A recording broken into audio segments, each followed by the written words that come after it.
How about it? Welcome in. Stadium Pulse on the Action Sports Jacks 24/7 network. An hour of college football talk coming your way 9 to 10 a.m. every Monday and Friday. Stadium Pulse presented by Nimnick Buick GMC and Youth to Champion Southside Baseball Association.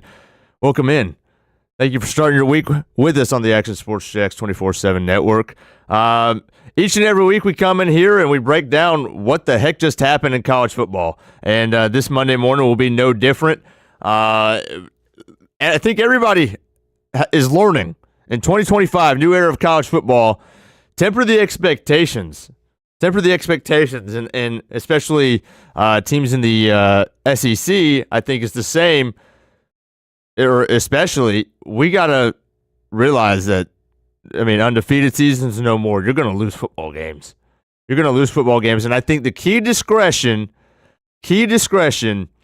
for programs in 2025 is how much, especially right now, how much is these are my program struggle, for example. Take Florida State, okay? How much of it is this new era where you're going to lose games? And how much of it is on the head football coach? I think that's what athletic directors are trying to decide right now, is how much of it is this is just the way that it is. We can't expect to always beat the teams that we should beat now, because that's just the way it is. Or is it no, we should still expect every single time to beat the teams that we should always beat? So it's on our head football coach. We got a loaded show today. We got Georgia over Auburn, and Kirby Smart has got some antics. We'll break that down. Was it a fumble? Come on now. Texas A&M over Florida. Was this the game that's really moves the needle on Billy Napier? Did that really show you anything? We'll have DJ Lagway thoughts as well. And obviously FSU loses to Pitt at home. That's an inexcusable loss. Penn State. Holy cow. Man, them getting exposed week after week is it's something, and it's obviously hit a new level, and they fire James Franklin. A $50 million buyout. We'll break that down. UCF falls to Cincy 20-11. Defense played a heck of a game in that one. Texas over Oklahoma in the Red River Rivalry, and a couple other thoughts across the SEC. But let's get going with Georgia. John says, Zach, get Zach on the screen. I've been waiting until too long to wear him out for FSU. One more week that Zach had to pivot. Again, dodging the chat, dodging everything, dodging me. He's out again today, this morning. A viable reason? Does he have it? Maybe. But again, we're going to go with just doesn't want the smoke. Can't handle it. Can't handle the pressure. So appreciate Kim's Corner for hopping in with us today, pushing all the right buttons. All right, Georgia. Where do we want to start? Well, I guess we just start with the offense in the first half. Absolutely anemic. At the 1 minute and 30-second mark left in the first half, that's when the fumble happens, right? Auburn's up 10-0 on the doorstep. Georgia had ran 12 offensive plays. Okay, that was historically bad. 3-and-out, all that good stuff. Couldn't run the football. The first half struggles continue. This is a two-half team. The Georgia Bulldogs. It's never been more obvious. Their second half, if their second half team played their first half team, the spread would be -9.5 for the second half Georgia Bulldogs. It's insane. So at this point, as a Georgia fan, I'm thinking as long as the game... Excuse me about that. That's the live recording playing on my phone. If the game is 7 points or less at half, Georgia's got it. And so at 10-0, 1 minute and 30 seconds left in the first half, Auburn's on the 1 yard line. If it's 17-0, then it's over. If you could force a field goal, make it 13-0, and go down and get a field goal, and it's 13-3, you're down 10 at half with getting the football. Start the second half, you've got a shot. And then if some miracle happens, like it did, then you're going to win the football game, right? So, look, they reviewed it for 10 minutes. Obviously, Jackson Arnold punches it out. I think Raylan Wilson and C.J. Allen both, I mean, if you can, there's screenshots all over. At the end of the day, whatever you want to say, whatever I want to say, it's indisputable. So if the call on the field is a fumble, it's got to stay there. I think that's obvious. I think it's obvious. I think the ball was out. Look, if you want to, if you're the Georgia fan who wanted the touchdown because, you know, obviously Georgia ends up with the football and the whistles never should have been blown and we should have walked it 99 yards back to the crib. Hey, take your wins. Take your wins. You know, it's 10-3 at half. That's a win. As bad as you played in the first half, that's a win, 10-3.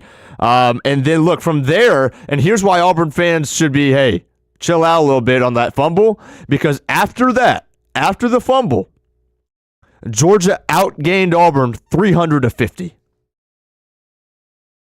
We had 31 minutes left in that football game, and we had a 7-point lead, and we got dominated in the second half. Here's what it was. It was Hugh Freeze had a heck of a first quarter script, first couple of drives, and then that was it. That was it. I mean, you give him credit for those, because Auburn marched it in the first half of that football game, and it was almost like they had nothing, no answers, nothing left, couldn't make an adjustment. Georgia made all the adjustments, and they got stuffed in the second half. Before that last drive, that was really, you know, insurmountable. They had 25 yards. So let's get to this. Was Kirby clapping? So this is the antics that is probably making a lot more news than the game itself. Georgia's got a fourth down, or was it third down? Gosh, the play clock's running down, and Kirby's running down the sideline, clapping. And look, I never thought on this show that I would have to break down the fundamentals of calling a timeout or clapping. Look, when Kirby's clapping, he's clapping. He does it all the time, especially when a defender gets pulled off the field for not being in the right spot, for not having his eyes on the right spot. Kirby's in his face, clapping in his face. We know what it is, especially at Georgia. No, he wasn't clapping. Ripley, yes, of course. He was not clapping. He was calling a timeout. At the same time, Sean McDonough blew it. And I'm a Sean McDonough guy, like all-time, Derek Johnson, all-time leading tackler in the history of the Chiefs, throw in 4 voice cracks. It's one of the greatest calls of all time in the Chiefs-Titans playoff game a few years back. I mean, it was unreal. But he blew it, because you should never, in that aspect, be saying what Kirby Smart is saying unless you are the best lip reader of all time. He wasn't saying to the ref that I didn't call a timeout. He's saying they're freaking clapping. You can go back and read his lips, right? And the safety's clapping, right? Georgia has lost games where that has happened in the past, many years ago, but it was during Kirby Smart's tenure at Georgia. He's saying he shouldn't have had to call a timeout because it should be a penalty on Auburn. And he said that, and he kind of doubled down on it after the football game in his post-game press conference. I was saying they were clapping, and they were. And that's illegal. That should be a penalty. I shouldn't have had to call a timeout. I wouldn't have had to because we were going to get the snap off. He did kind of say that he still didn't call a timeout. So there's understand, but also why did you double down on that? Because you did. If you want to just chalk that up to gamesmanship, you can. But nonetheless, I mean, the whole fact that, I mean, there was a guy, I mean, guys, if we're going on Twitter right after it happens and saying he should be suspended or he should be investigated, like, first of all, know the game. Second of all, like, have some common sense. You know, the guy's not just barefaced, open-faced lying to the referee saying he didn't call a timeout. He's arguing that he shouldn't have had to. There was an obvious difference between this, when he actually did call a timeout running down the sideline, and then when he's in the referee's face afterwards showing what the defense is doing. But other than that, I mean, I think it's unfortunate that kind of steals the headline because I think Georgia deserved a lot of credit for how they played in the second half. The defense stepped up huge. C.J. Allen was all over the field in the second half. And then Gunner Gunner played a great game in the second half. And hey, Noah Thomas got a catch. Been calling for it for a month. Noah Thomas finally made a play. It was a big 30-yard catch to get Georgia down inside the 5-yard line. And then once it was kind of in hand, 13-10, Georgia goes on a death march. And this is what they do, but it was a different death march than I think we're used to seeing. Normally, it's you run the football over and over and over and over, and you drain 10 minutes off the clock, and you kill the game. But this was different. This was, they were running a little bit, but this was through the air. This was a death march through the air. Gunner Stockton converting on 3rd and 4th down. London Humphreys, 2 huge catches in that one. And look, 16 plays, 9-minute drive, and Gunner caps it off, scrambling it and getting to the pylon for a touchdown to put the game away. It's a big one. Anytime you win in the road in the SEC, Kirby Smart says it all the time, and I think everybody's starting to catch on that that's a big deal. That's a big deal, and it's not something you can just take for granted, especially a 10-point win. Hugh Freeze, I mean, he can say whatever he wants, but at the end of the day, he had 31 minutes to score and couldn't. They got shut out in the second half.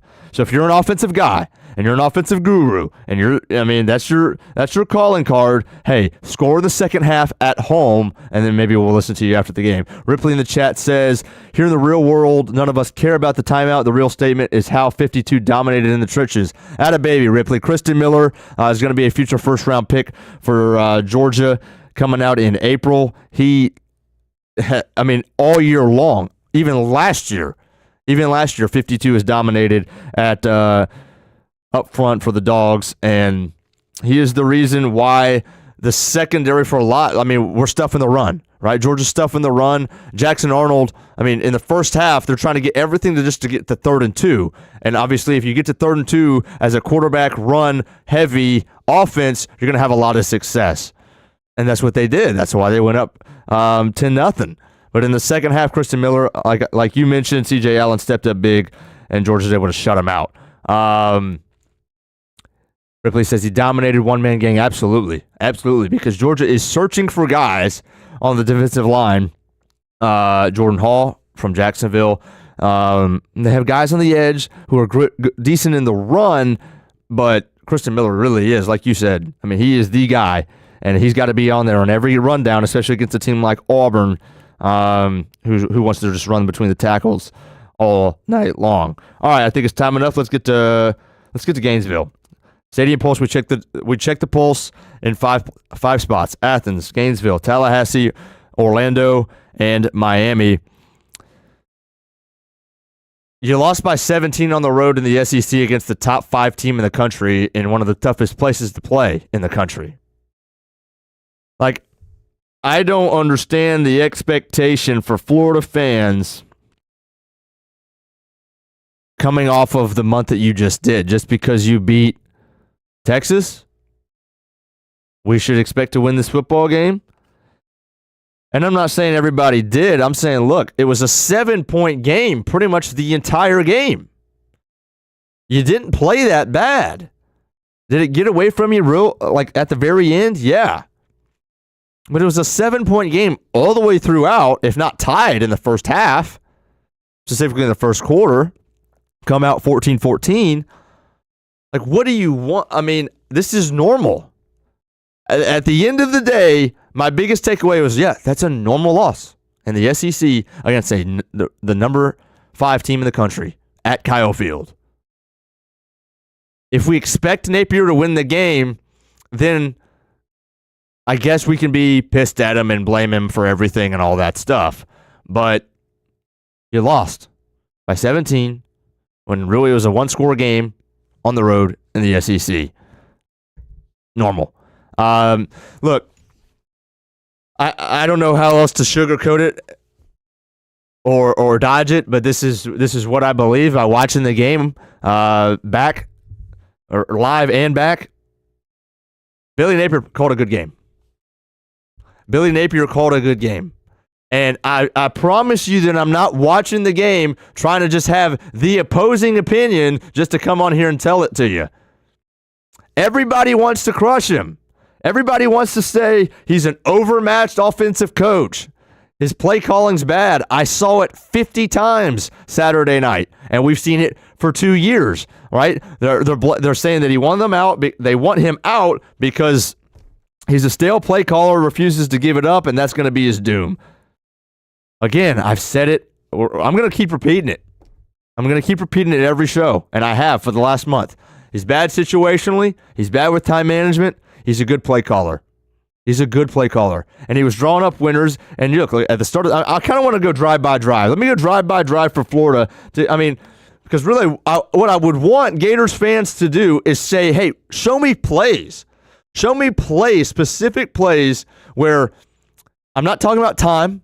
Look, second half, at the end of the first half, and I could even explain that one, but that's the one that's getting all the pub and all that. Look, I mean, what do you want the guy to do is kind of what my question is. Let's go drive-by-drive, okay? So you come out to start the football game, and Texas A&M has 2 busts on defense, right? You leak the tight end after blocking. You hit him. That's a 25-yard gain. And then a couple of plays later, right, you run the fake screen to Dallas, and you sneak Eugene Wilson over the middle. That's another 15-yard gain. There's 2 busts. You go right down the field, score touchdown. That was more, in my opinion, about A&M's defense not being ready for the football game more than it was about Florida, but they executed and the offense looked good. Okay, you go 3 and out on your second drive, no problem. Then right after that, you the story of the second drive was Billy Napier is going to draw up winners because they're playing man-to-man on the outside, and he finally has trust in his quarterback a little bit now, and we're just going to run go balls and back shoulder balls on the outside, and Lagway hit him. Lagway threw 2 of his best balls of the season on that third drive to go up 14-0, to put up 14 and tie the game back 14-14 in the first quarter. Then after that, here are our next couple drives. We go 3 and out because we get sacked on 3rd and 4. Oh, that's Billy Napier's fault. The next drive, you couldn't run the football. Then you have a false start. You check down on 3rd and long because the pass rush is getting there and you have to punt. Oh, that's Billy Napier's fault. Then we have the next drive. Lagway can't complete a ball to Dallas Wilson on a 3rd and 7. Punt. Man, Billy, you're so stale. You're so stale. You suck at play calling. Give it up. The drive before the half. Okay, and I know that's getting a lot of on social media. It's like a minute 30 left, and you're at your own 40-yard line. Could it be, guys, that after watching his own offense go 3 and out pretty much, or 5 and out in the last 3 possessions, that he doesn't want to necessarily throw the football on 1st and 2nd down, risk 2 incompletions, and then we have to give the ball back to A&M with a minute to play? Could it be? Well, I mean, we run the football on 1st down and we pick up 9 yards. And did they hurry? No. But at that point, they're at midfield, right? They think they have the entire playbook and they have a minute plus. He doesn't want to rush and risk giving the football back to A&M. And at the end of the day, after they picked up the 1st down, then they rushed. They ran 3 plays in 25 seconds. They were trying to move the football. They were trying to go quick. It didn't work because your offensive line was terrible like it was all game long. Okay? Fast forward 4th quarter, it's 24-17. After all of this, it's 24-17 Texas A&M. You're down 7 points. You're down 7 points, and it's a 4th and 6. Here was the game. DJ Lagway is fading back, throwing the football, refusing to step up. I don't even know if I blame him because the offensive line was so bad all night long. But at the end of the day, he could have stepped up in the pocket and delivered a strike to Vernell Brown, who was open, and he's jumping back, fading away like this. Incomplete. The ball goes high. Incomplete. Turnover on downs. Texas A&M scores. Game. That was the game. It's 4th and 6. And if you complete that ball, it's probably a 20-yard gain, and you're stomping on the red zone down 7 points with plenty of time in the football game, like 11 minutes left. DJ Lagway didn't complete the ball that was open. Your defense had to go right back on the field. A&M scored. That was the game. Billy Napier's fault. You can't complain. Here's the other part. We ran the football. I always say that. I'm about as anti-Gators as it gets, but trying to put myself in the fans' shoes here. You ran the football on third down twice, and I know you hate it. But you can't complain all season long that you're not giving the ball to Jaden Ball enough, and then when Billy Napier does that, crush him for giving the ball too much. He had 18 carries in the game. If I would have asked every Florida fan before that game if you wanted Ball to get at least 18, every single one of them would have said absolutely. We got 18. What do you want Napier to do? What do you want Napier to do? I don't know. What happened to Austin Barber? It's one of the worst left tackle performances I've seen in the SEC in a long time, especially for a guy who's that highly touted. Billy Napier's supposed to just pencil himself in at left tackle and go block? DJ Lagway's under pressure. I thought he played a decent ball game. I thought he played decent. Especially in the first quarter, he was dealing. All those back shoulder balls, one-on-one matchups, man-to-man on the outside. He threw some dots on that third drive. It didn't really work out in the second half because we didn't have time to drive back and throw it. There were guys open.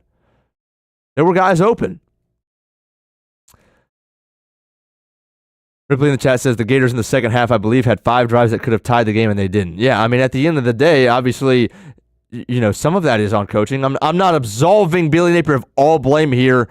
I'm playing the devil's advocate card of, look, at the end of the day, if we've got a free rusher on half of our dropbacks or more than half of our dropbacks, and we're not able to run the football like we want to because our offensive line is having the worst game that it's had all season long, I don't know what the play caller is supposed to do. And I can guarantee you that same courtesy that I would give to Billy Napier in this one is what I would give to any offensive coach. It's not just because it's Florida, and it's not because I don't understand Gators fans wanting to crush this guy all the time. When the defense in the front 7 is breathing down the offense's neck all night long, there's not a lot any play caller in the world can do with that. He tried to screen him a little bit. It didn't work. He tried, seeing just man-to-man on the outside in the second half. They didn't hit like they did in the first half. But they did, so you got to keep going back to it, and he did, and it didn't work. It's a game you're supposed to lose at the end of the day. It's a game you're supposed to lose. I'm not exactly sure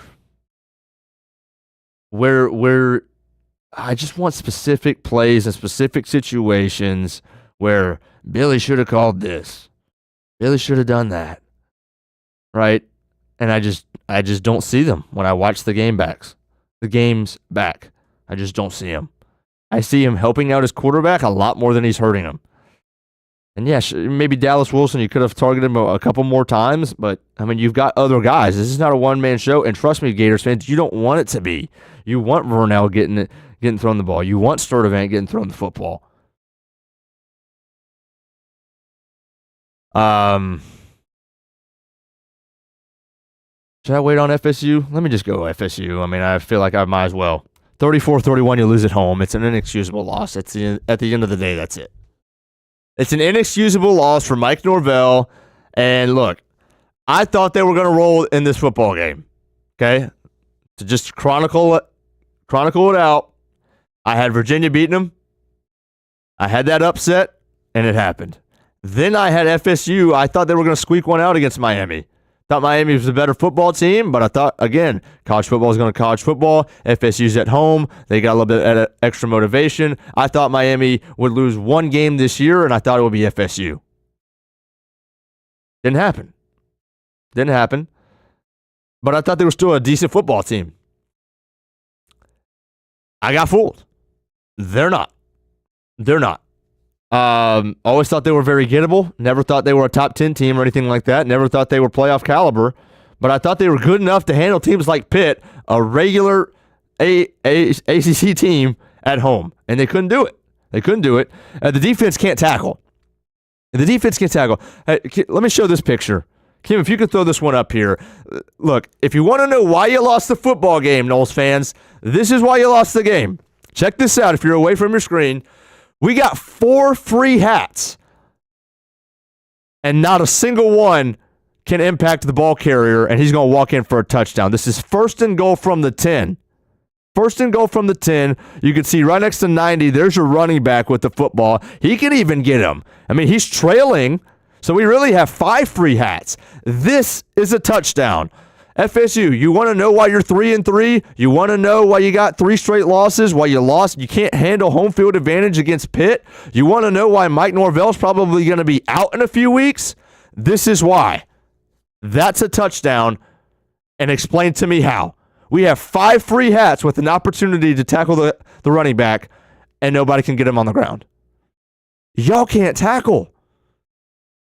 Your defense is terrible.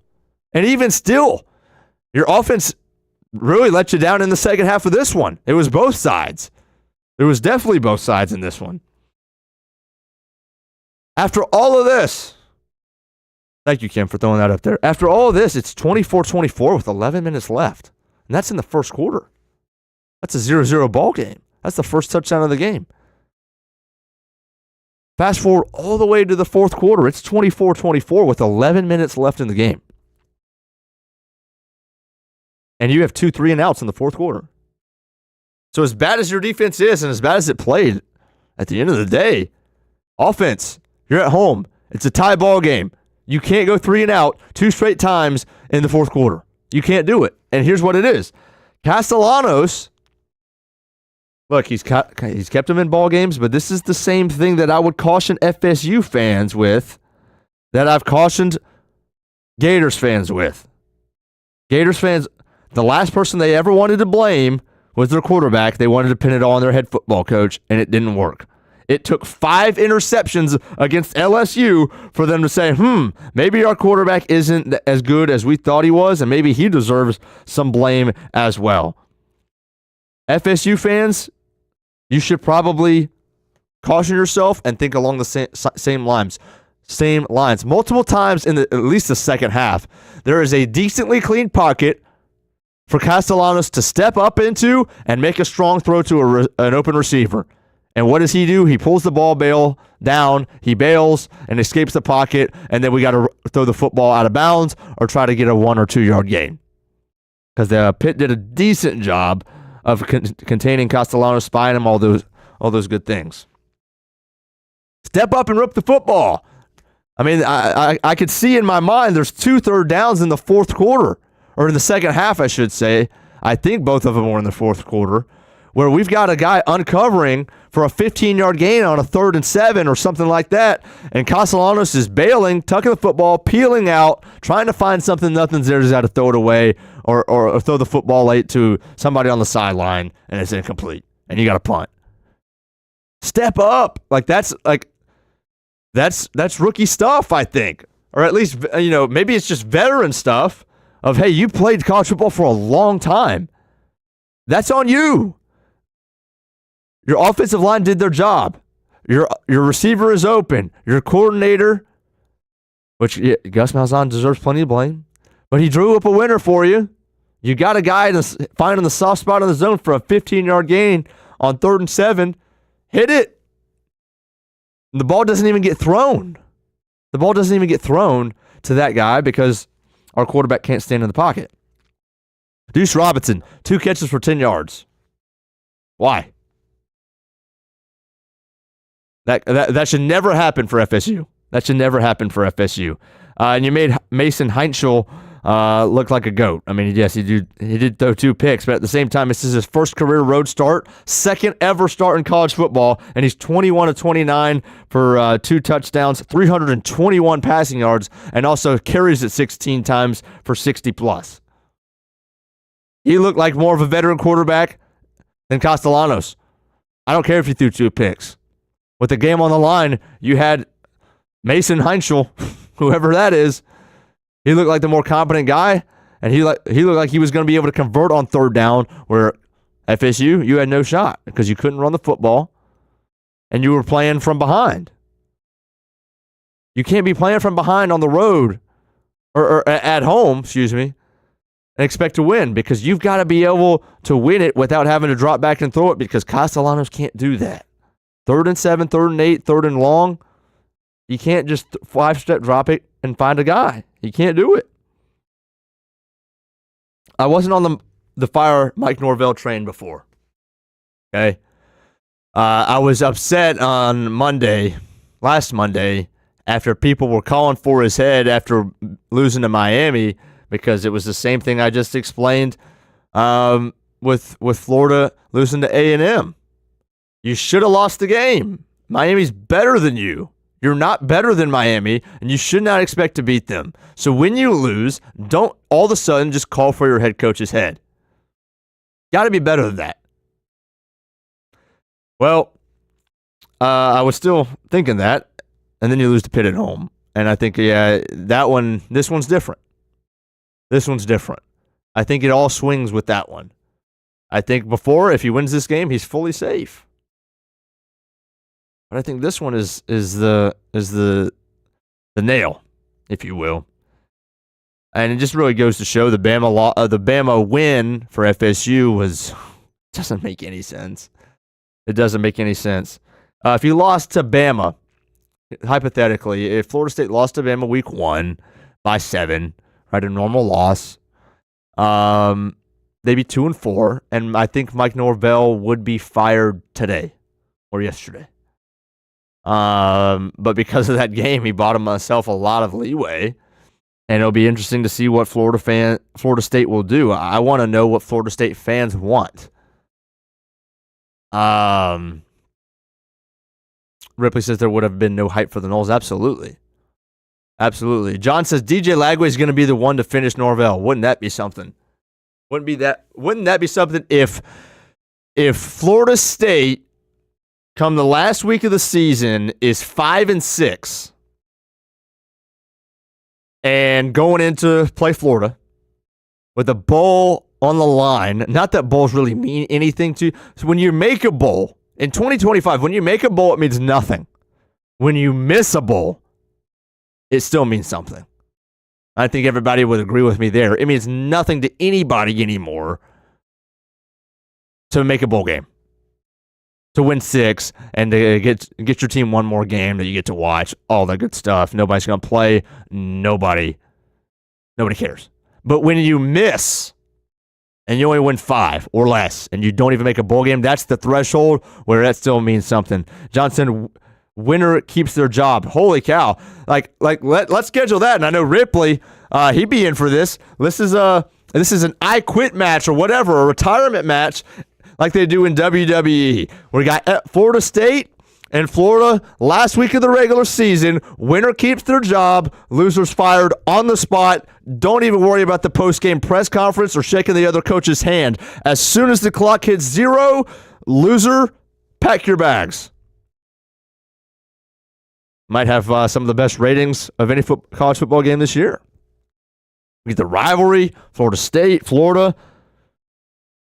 Man, it'd be something if both teams could find a way to be at 5 wins as well. Ripley says, shout out to the Dudley boys retiring last night on TNA. But, man, if you're still watching TNA, hat tip to you, sir. Hat tip. Because I know he was still, you had to still have playoff baseball on. We had ALCS game 1 last night. We had Lions Chiefs on. And this guy's watching TNA.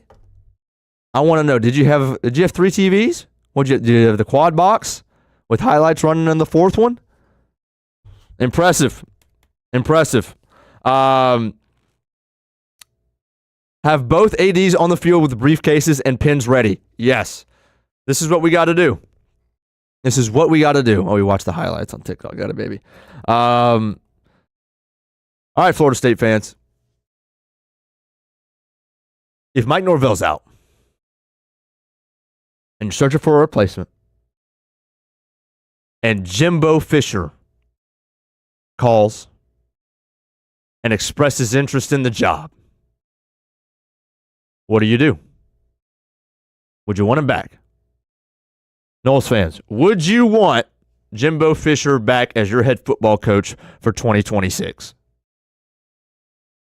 It's the last time y'all are relevant, other than one, which I now think you agree is the biggest fluke year of all time in 2023. Where I guess what we have to think, if you believe Mike Norvell is just that bad, then you have to believe that Jordan Travis was just the best player in college football in the last 5 years.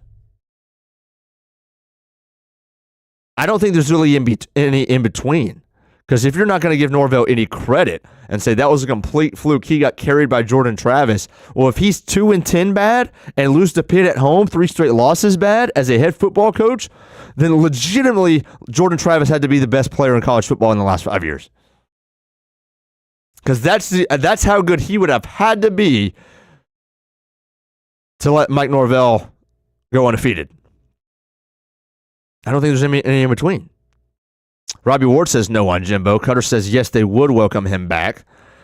Oh, man, I wish I could. I would. Somebody's got to do a poll. I mean, I don't think I'm the guy to do it. But somebody's got to do a poll. Would you want Jimbo Fisher back in Tallahassee after he burned you? Or maybe, hey, look, time heals. Time heals all wounds. It's been, 7 years? 2017 the last year?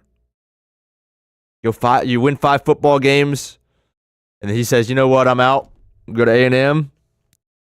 It was a tumultuous time, relationship between Jimbo and the board and the AD and the boosters the entire time. You really want to welcome that back? It was your last period or era of consistent winning. At the end of the day, if you're somebody who believes Florida State should never not be a top 15 program, which I would say, given the buy-in from the fan base, the boosters, the geography, all of this stuff, you should always be top 20.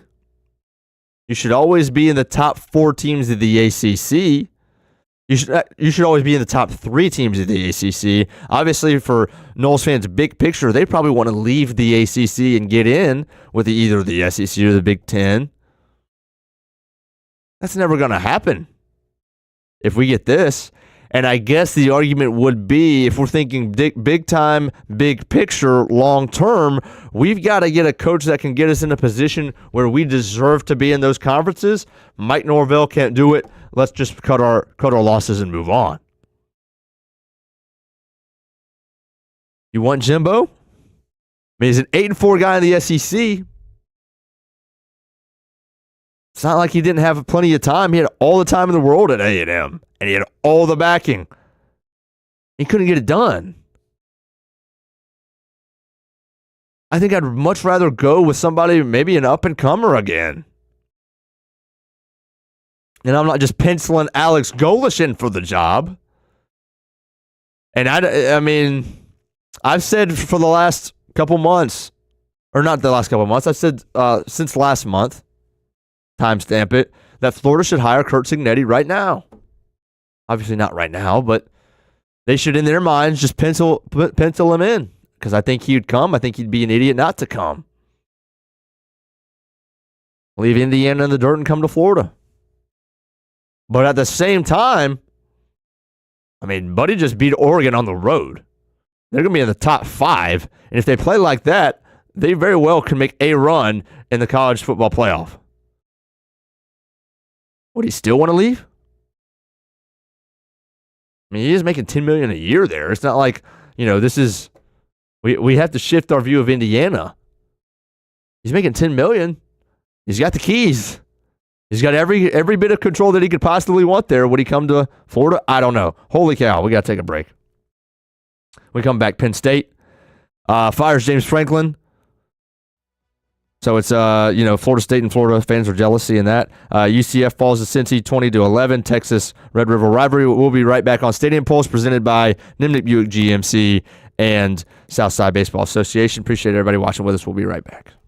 When it's time to get a new car for anyone in your family, just remember, nobody but Nimnick, the #1 Buick GMC dealer in Jacksonville. Get the latest price breaks on 2023 and 2024 models or the newest 2025 vehicles in the showroom on Phillips Highway or shop online at nimnickbuickgmc.com 24 hours a day. GMC Sierras, Yukons, and the redesigned Acadias, or get the all-new redesigned line with Buicks. It's nobody but Nimnick, and part of the reason why is this is a first-class buying experience here at Nimnick Buick GMC. You're not just a customer, you're a friend. This is about getting a vehicle that best fits you and getting you on the road, and also helping you and your family down the road. Nimnick has a treating you right guarantee, courtesy, respect, fairness. And most Buicks, GMCs, and Jacksonville's only Car Bravo dealer, nobody but Nimnick. Who has put in the most years and stands behind a better experience? Nobody but Nimnick GMC. We are professional grade. Putting your needs first. It's the backbone of how First Florida Credit Union does business. In all honesty, you might as well be speaking another language when it comes to finances. Sure, I'm good with my money, but what am I missing in the fine print? That's what led me to First Florida Credit Union. They're the perfect choice for anyone starting their financial journey because they keep finances easy. Plus, they offer financial education and resources I can trust. So I'm always growing more confident. And as a young adult, I am constantly adding more responsibilities to my plate. From a car payment to a mortgage, it all adds up. Luckily, First Florida Credit Union makes sure it adds up in all the right places and not the wrong ones by offering better rates and lower fees than traditional banks, even if you're still trying to grow your credit. Because as a member-owned institution, First Florida genuinely puts people's needs first rather than focusing on profit. So I know as my needs change, they'll be right there to help me reach my goals. Check out firstflorida.org to learn how you can benefit too. It's one of the hot spots in the area. Welcome you to String Sports Brewery out at the beach. Big crowd on hand tonight. The fans are here. And now the newest hot spot at the beach is open.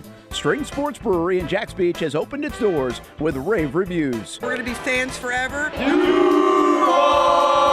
Cozy up to the bar. Grab a seat in the sports-themed restaurant, or grab a seat outside and feel that breeze coming off the beach as the weather warms.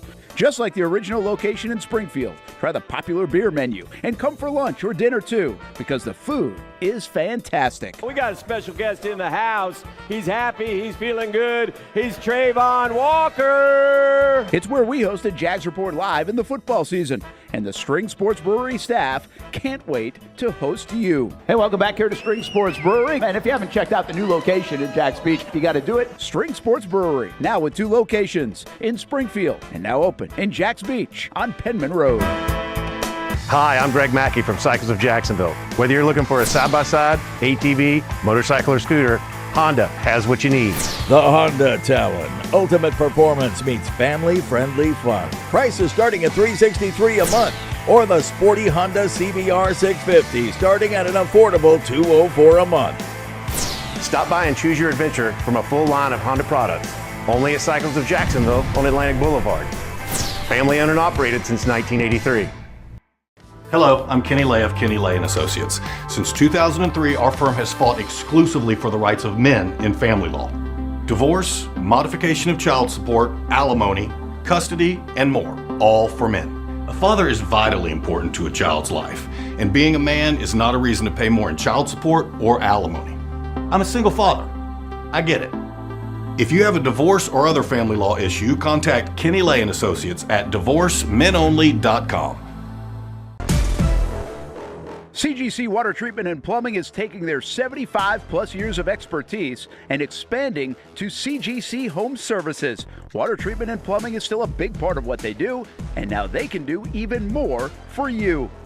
Home services like kitchen and bathroom remodeling, showers, sinks, faucets, toilet repair, backflow testing, and the list keeps going. Find all they can do at cgchomeservices.com or give them a call, 904-298-7052. It's a new look and a new name with the same expertise. They've been serving homes like yours since 1946.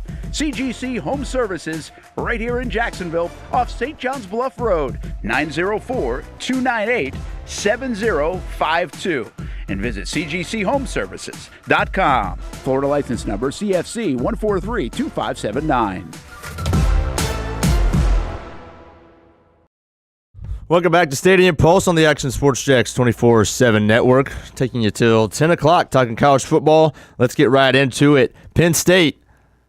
Holy cow, what a disaster that is. 3 straight losses. Oregon, UCLA to a rookie head coach and one of the worst teams in the Power 4, we would have said. And then they follow that up with Northwestern.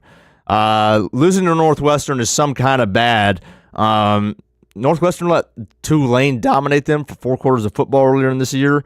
And, had every opportunity to win the football game and just couldn't do it. And once again, proving the frauds that they were, Drew Aller couldn't get it done.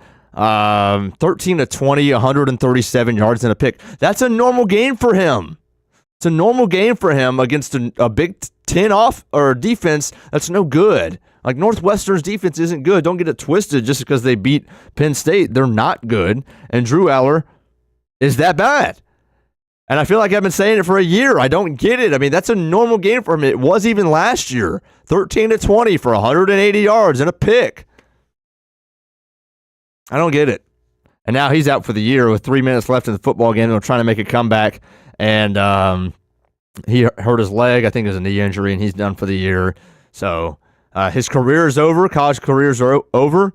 It'll be interesting to see how much the Kuipers and all those guys of the world can hype him up going into the NFL draft, but he'd be a UDFA if I was a NFL GM. The Nittany Lions became the first FBS team since 1978 to lose back-to-back games as 20-point favorites. James Franklin is out. $50 million buyout. Florida State fans are probably jealous. Florida fans are definitely jealous because they pulled the trigger like that. Didn't waste any time. They went from national title favorite to 3-3, 2 straight losses against 20-point favorite, and they pulled the trigger. James Franklin, $50 million buyout, and it'll be interesting to see how quickly they rebuild. They've already, a bunch of recruits have already decommitted, so they're going to get rated in the transfer portal as well. And it was nice knowing you, Penn State. We'll see you in a couple years. I think that's the takeaway. They ain't gonna be back for a while. It's going to take a long time for a new coach to get in there and get them back to a playoff contender.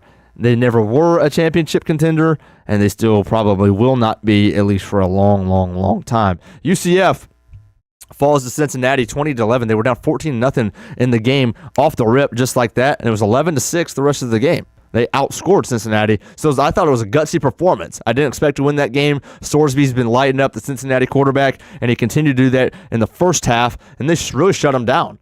After the first quarter, UCF won, led 11-6 the rest of the game, outscored them, I should say. They should survive on the road. Defense played a heck of a game. They made great adjustments, and I think, you lost by 9 to a team on the road that you were supposed to. Like, you're still on pace. It's disappointing, yes, but at the same time, it's your third straight loss, yes, but at the end of the day, you're on pace, Frost. Fancher isn't it, and we knew that. You're starting your backup quarterback, who I think is your backup quarterback. I think Taven Jackson is that much better. Fancher's not it, but he does deserve an ice bath. He threw it 50 times and ran it another 20 times. He was your entire offense. I didn't expect Scott Frost to win any games in the Big 12 on the road this year, and he's probably not going to do that, but you're 3-3. You're still on par. However, you have to, no matter what, you have to beat West Virginia at home this Saturday. I want to finish with Texas, the old Red River Rivalry. Almost said Old Sal's deep old-fashioned hate. That's Georgia Auburn, my fault. Got him. I'm still thinking about Kirby Smart clapping. That's what I'm doing. Arch Manning didn't win this football game, but he sure as heck didn't lose it. That's good enough for Texas right now. They beat Oklahoma 23-6. Arch Manning goes 21 of 27 for 166 yards and a touchdown. Again, he didn't win him the game. It wasn't all that impressive, but he didn't lose it. What is it not? Is it not the Red River Rivalry? Red River Shootout? I'm going to go both there. Thanks, Rip. We'll say this. John Mateer shouldn't have played that football game. Real gutsy to play in it. 2 weeks out from a hand surgery. The guy's practically bleeding during the football game, and he threw 3 picks. At the same time, it's not just because he was injured. That's who he is. And we've been saying it for a long time. He's going to put the ball at risk. He's going to be, very, very wild with the football, make some poor decisions, but that's who he is, and he's going to make some great ones too. Like he is that dynamic to where you're kind of just going to trust him to do that and see where it lies. And today it didn't work. He was hurt. They probably rushed him back too soon. He throws 3 picks. That's who he is, but that is what it is. It's not the end of the world. It's not the end of Oklahoma's season by any means. The difference in the game actually wasn't the picks for me. John Mateer ran it 14 times for 5 yards. That was the difference in the game. If Mateer can use his legs, there's not a whole lot of teams that are going to be able to stop it. And whether it was the injury, whether it was Texas saying, hey, we know you're hurt, we're going to stack the box, and we're not going to allow you to run at all, you're going to have to throw it over our heads to beat us, they couldn't do it. It was a great defensive game plan for Texas as well. They really rebound after not playing very well at all against Florida, and they win that game, kind of keep their season alive, because the loss there pretty much would have been the nail. Less than a minute to go on Stadium Pulse. Just around the SEC really quick. Ole Miss barely beats Washington State. I had some Lane sound queued up. We're not going to play it, but pretty much just calls out his own fan base, says our red zone offense was a lot like our student section. Terrible. Lane, don't call out your own fan base, man. You should have learned this by now. It doesn't matter what they do. You can't call them out that verbatim. It's a bad look. Tennessee holds on 34-31 over Arkansas. We expected that game to be a shootout, and it was. LSU over South Carolina 20-10.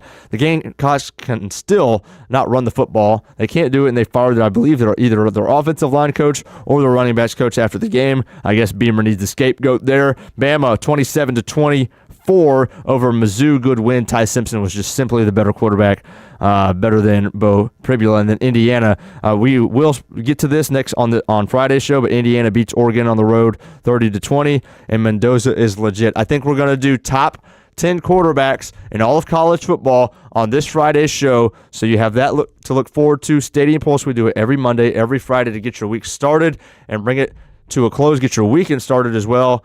9 to 10 a.m. college football every single time. We appreciate everybody hopping in the chat. Appreciate everybody starting your week off with us today. Brenton Austin show coming up in 5 minutes. Jaguars really struggled yesterday. It was one of the ugliest games. It was the ugliest game of the season. But you're going to take your lumps sometimes in the NFL, and that's all right. They're still 4-2. We have your Monday morning quarterback presented by Hyundai. Travis Hunter, very limited again. And Austin's Brewers NLCS Game 1 tonight. That's coming up 10-1 every single weekday on the Action Sports Jacks 24/7 network. That'll do it for Stadium Pulse. I'm Jason Hamby. Have a good Monday, everybody. Most of us know how to throw.